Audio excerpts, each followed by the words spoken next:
Well, welcome back. Finally made some of that adjustment here. I'm going to just read one chapter each evening because these chapters seem to be longer. And it does give me a little time to share some other things with you. A little bit of cream in there.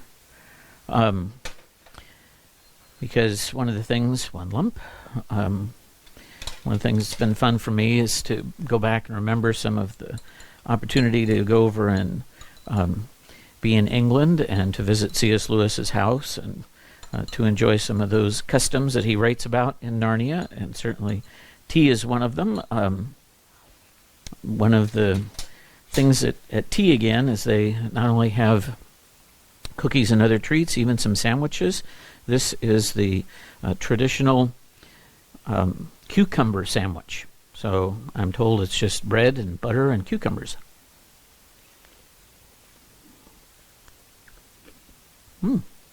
That's good.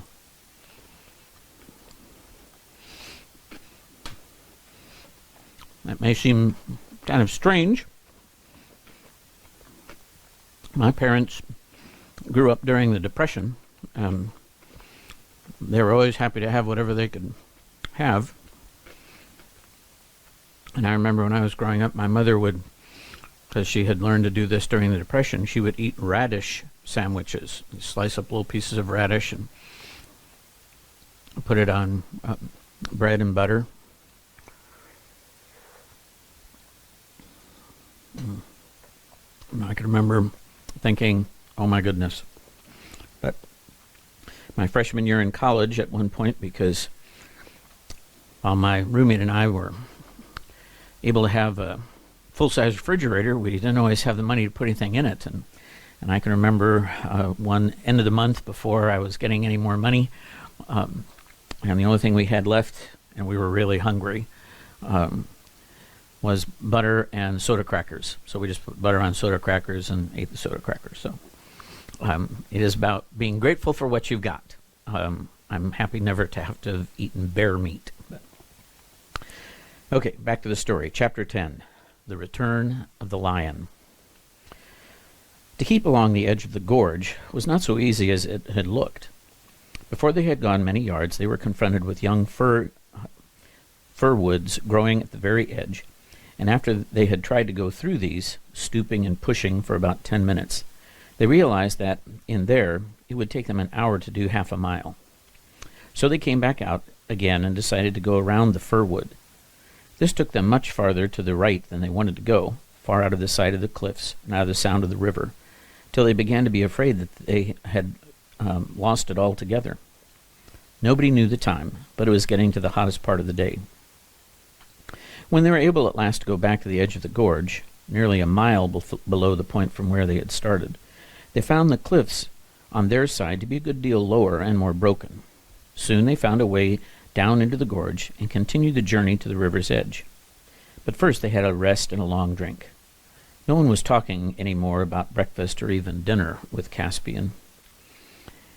They may have been wise to stick to the rush instead of going along the top. It kept them sure of their direction, and ever since the fir wood, they had all been afraid of being forced too far out of their course and losing themselves in the wood. It was an old and pathless forest, and you could not keep anything like a straight course in it. Patches of hopeless brambles, fallen trees, boggy places, and dense undergrowth would always be getting in your way. But the Gorge of the Rush was not at all a nice place for traveling either. I mean, it was not a nice place for people in a hurry. For an afternoon's ramble, ending in a picnic tea, it would have been delightful. It had everything you would want on a vacation of that sort. Rumbling waterfalls, silver cascades, deep, amber-colored pools, mossy rocks, and deep moss on the banks, in which you could sink over your heels. Every kind of fern, jewel-like dragonflies, sometimes a hawk overhead, and once, Peter and Trumpkin both thought, an eagle. But of course, what the children and the dwarf wanted to see as soon as possible was the great river below them, and Beruna, the way to Aslan's How. As they went on, the rush began to fall more and more steeply. Their journey became more and more of a climb and less of a walk. in places even a dangerous climb over slippery rocks, with a nasty drop to dark chasms, and the river roaring angrily at the bottom. You may be sure they watched the cliffs on their left eagerly for any sign of a break or any place where they could climb them, but those cliffs remained cruel. It was maddening, because everyone knew that at once they were out of the gorge on that side, they would have only a smooth slope and a fairly short walk to Caspian's headquarters. The boys and the dwarf were now in favor of lighting a fire and cooking their bear meat. Susan didn't want this. She only wanted, as she said, to get on and finish it and get out of these beastly woods. Lucy was far too tired and miserable to have any opinion about anything. But as there was no dry wood to be had, it mattered very little what anyone thought. The boys began to wonder if raw meat was really as nasty as they'd been told. Trumpkin assured them it was. Of course, if the children had attempted a journey like this a few days ago in England, they would have been all knocked up. I think I have explained before how Narnia was altering them. Even Lucy was, by now, so to speak, only 1/3 of a little girl going to a boarding school for the first time, and 2/3 of Queen Lucy of Narnia.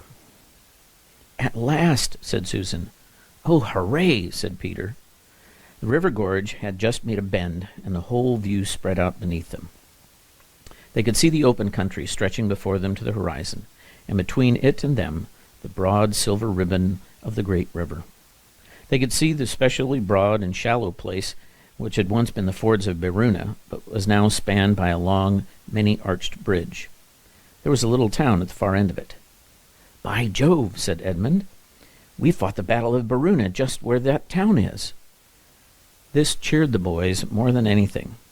You can't help feeling stronger when you look at a place where you have won a glorious victory, not to mention a kingdom, hundreds of years ago. Peter and Edmund were soon so busy talking about the battle that they forgot their sore feet and the heavy drag of their mail shirts on their shoulders. The dwarf was interested too. They were all getting on at a quicker pace now. The going became easier. Though there were still sheer cliffs on their left, the ground was becoming lower on the right. Soon it was no longer a gorge at all, only a valley. There were no more waterfalls, and presently there was a fairly thick wood again. Then, all at once, a sound rather like the stroke of a woodpecker. The children were still wondering where, ages ago, they had heard such a sound like that, and why they disliked it so, when Trumpkin shouted, "Down!" at the same moment forcing Lucy, who happened to be next to him, flat down into the bracken. Peter, who had been looking up to see if he could spot a squirrel, had seen what it was. A long, cruel arrow had sunk into a tree trunk just above his head. As he pulled Susan down and dropped himself, another came rasping over his shoulder and struck the ground at his side. "Quick, quick! Get back! Crawl!" panted Trumpkin. They turned and wiggled along uphill, under the bracken, amid clouds of horribly buzzing flies. Arrows whizzed around them. One struck Susan's helmet with a sharp ping and glanced off. They crawled quicker. Sweat poured off of them. Then they ran, stooping, nearly double. The boys held their swords in their hands for fear they would trip over them. It was heartbreaking work, all uphill again, back over the ground they had already traveled. When they felt that they really couldn't run any more, even to save their lives, they all dropped down in the damp moss beside a waterfall and behind a big boulder, panting. They were surprised to see how high they had already got. He listened intently and heard no sound of pursuit. "So that's all right," said Trumpkin, drawing a deep breath. "They're not searching the wood. Only sentries, I suspect. But it means that Miraz has an outpost down there. Bottles and battledores, though. It was a near thing." "I ought to have my head smacked for bringing us this way," said Peter. "On the contrary, Your Majesty," said the dwarf. "For one thing, it wasn't you. It was your royal brother, King Edmund, who first suggested going by Glasswater." "I'm afraid the DLF's right," said Edmund, who had quite honestly forgotten this ever since things had been going wrong. "And for another," continued Trumpkin, "if we had gone my way, we'd have walked straight into the new outpost, most likely, or at least had just the same trouble avoiding it. I think this Glasswater route has turned out for the best." A blessing in disguise, said Susan. Some disguise, said Edmund. I suppose we'll have to go right up the gorge again now, said Lucy. Lou, you're a hero, said Peter. That's the nearest you've gotten today to saying, I told you so. Let's get on. And as soon as we're well up into the forest, said Trumpkin, whatever anyone says, I am going to light a fire and cook supper. But we must get well away from here. There was no need to describe how they toiled back up the gorge. It was pretty hard work, but oddly enough, everyone felt more cheerful. They were getting their second wind, and the word supper had had a wonderful effect. They reached the fir wood, which had caused them so much trouble while it was still daylight, and bivouacked in a hollow just above it. It was tedious gathering the firewood, but it was grand when the fire blazed up and they began producing the damp and smeary parcels of bear meat, which would have been very unattractive to anyone who had spent the day indoors. The dwarf had splendid ideas about cookery. Each apple, they still had a few of these, was wrapped up in bear meat, as if it was an apple dumpling with meat instead of pastry, only much thicker, and spiked on a sharp stick, and then roasted. The juice of the apple worked all through the meat, like applesauce with roast pork. Bear that has lived too much on other animals is not very nice, but bear that has had plenty of honey and fruit is excellent, and this turned out to be that sort of bear.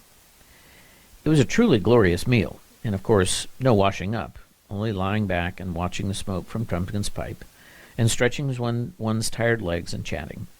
Everyone felt quite hopeful now about finding King Caspian tomorrow and defeating Miraz in a few days. It may not have been sensible to them of them to feel like this, but they did. They dropped off to sleep one by one, but all pretty quickly. Lucy woke out of the deepest sleep you can imagine, with the feeling that the voice she liked best in the world had been calling her name. She thought at first it was her father's voice, but that didn't seem quite right. And then she thought it was Peter's voice, but that did not seem to fit either. She did not want to get up, not because she was still tired. On the contrary, she was wonderfully rested, and all the aches had gone from her bones, but because she felt so extremely happy and comfortable. She was looking straight up at the Narnian moon, which is larger than ours, and at the starry sky, for the place where they had bivouacked was comparatively open. "Lucy," came the call again, neither her father's voice nor Peter's. She sat up, trembling with excitement, but not with fear. The moon was so bright, and the whole forest landscape around her was almost as clear as day, though it looked wilder. Behind her was the fir wood, away to her right the jagged cliff tops of the far side of the gorge, straight ahead, open grass to where a glade of trees began about a bow-shot away. Lucy looked very hard at the trees of that glade. "Why, I do believe they're moving," she said to herself. "They're walking about." She got up, her heart beating wildly, and walked towards them. There was certainly a noise in the glade, a noise such as trees make in a high wind, though there was no wind tonight. Yet it was not exactly an ordinary tree noise either. Lucy felt there was a tune in it, but she could not catch the tune any more than she was able to catch the words when the trees had so nearly talked to her the night before. But there was at least a lilt. She felt her own feet wanting to dance as she got nearer, and now there was no doubt that the trees were really moving in and out through one another, as if in a complicated country dance. And I suppose, thought Lucy, when trees dance, it must be a very, very country dance indeed. She was almost among them now. The first tree she looked at seemed at first glance to be not a tree at all, but a huge man with a shaggy beard and great bushes of hair. She was not frightened. She had seen such things before. But when she looked again, he was only a tree, though he was still moving. You couldn't see whether he had feet or roots, of course, because when trees move, they don't walk on the surface of the earth. They wade through it as we do in water. The same thing happened with every tree she looked at. At one moment they seemed to be the friendly, lovely giant and giantess forms which the tree people put on when some good magic had called them into full life. Next moment they looked like trees again. But when they looked like trees, it was like strangely human trees, When they looked like people, it was like strangely branchy and leafy people. And all the time, that queer lilting, rustling, cool, merry noise. "They're almost awake, but not quite," said Lucy. She knew that she herself was wide awake, wider than anyone usually is. She went fearlessly among them, dancing herself as she leapt this way and that to avoid being run into by these huge partners. But she was only half interested in them. She wanted to get beyond them to something else. It was something far beyond them that the dear voice had called. She soon got through them, half wondering whether she had been using her arms to push branches aside or shake hands in a giant chain with big dancers who stooped to reach to her. For they were really a ring of trees around a central open place. She stepped out from among their shifting confusion of lovely lights and shadows. A circle of grass, smooth as lawn, met her eyes, with dark trees dancing all around. And then, oh joy! For he was there, the huge lion, shining white in the moonlight, with his huge black shadow underneath him. But from the movement of his tail, he might have been a stone lion. But Lucy never thought of that. She never stopped to think whether he was a friendly lion or not. She rushed to him. She felt her heart would burst if she lost a moment. And the next thing that she knew, he was kissing her. She was kissing him and putting her arms far around his neck as she could, and burying her face in the beautiful, rich silkiness of his mane. "Aslan, Aslan, dear Aslan," sobbed Lucy. "At last!" The great beast rolled over on his side, so that Lucy fell, half sitting and half lying between his front paws. He bent forward and touched her nose with his tongue. His warm breath came all around her. She gazed up into the large, wise face. "Welcome, child," he said. "Aslan," said Lucy, "you're bigger." "That is because you are older, little one," answered he. "Not because you are?" "I am not. But every year you grow, you will find me bigger." For a time she was so happy that she didn't want to speak. But Aslan spoke. "Lucy," he said, "we must not lie here for long. You have work in hand, and much has been lost today." "Yes, wasn't it a shame?" said Lucy.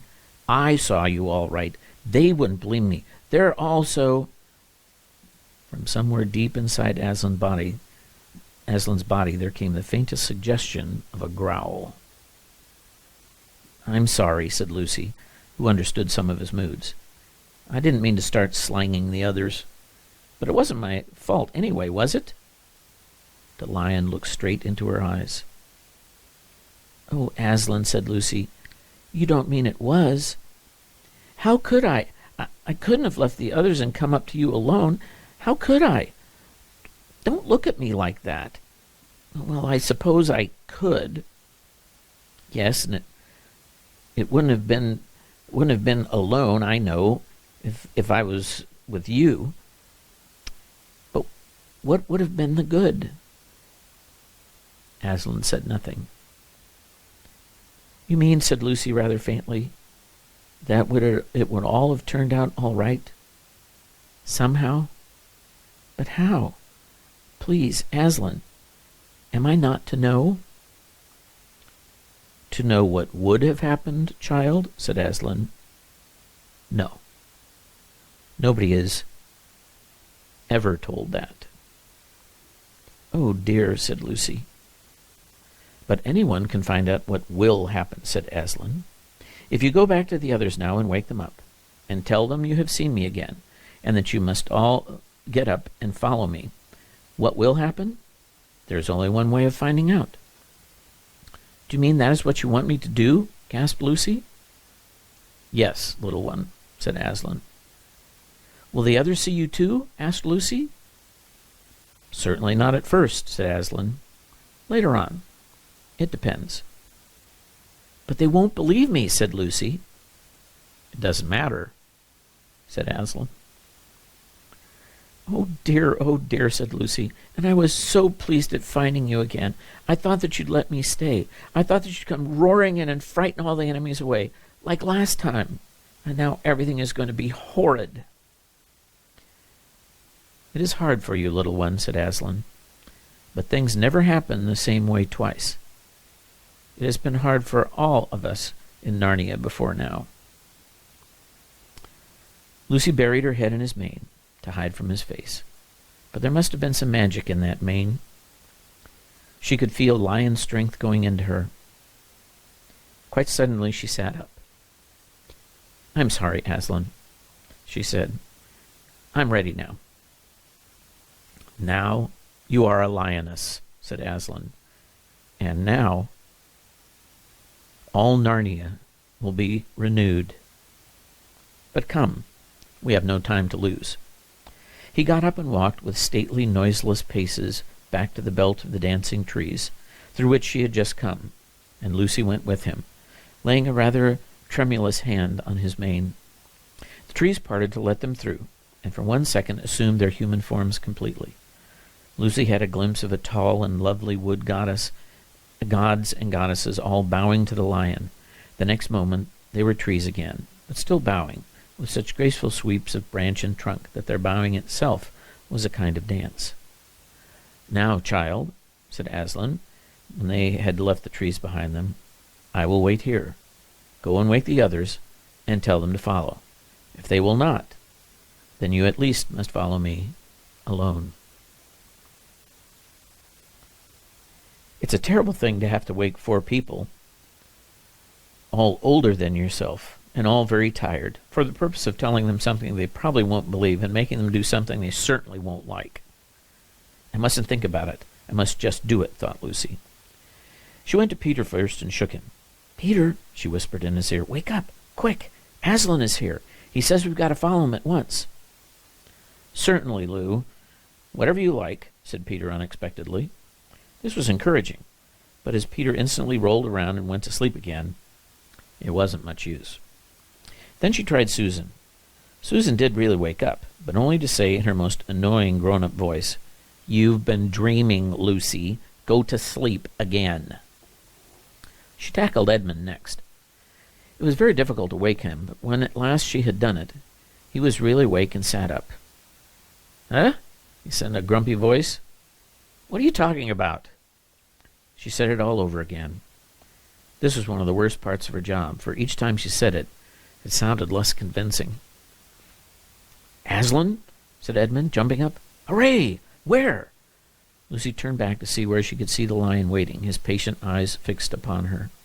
"There," she said, pointing. "Where?" asked Edmund again. "There, there! Don't you see? Just this side of the trees." Edmund stared hard for a while and then said, "No, there's nothing there. You've got dazzled and muddled with the moonlight. One does, you know. I thought I saw something for a moment myself, but it's only an optical what-do-you-call-it." "I can see him all the time," said Lucy. "He's looking straight at us." "Then why can't I see him?" "He said you might not be able to." "Why?" "I don't know. That's just what he said." "Oh, bother it all," said Edmund. "I do wish you wouldn't keep on seeing things. But I suppose we'll have to wake the others." That's the end of the chapter. Hope you enjoyed it. Have a good night's rest. See you tomorrow night.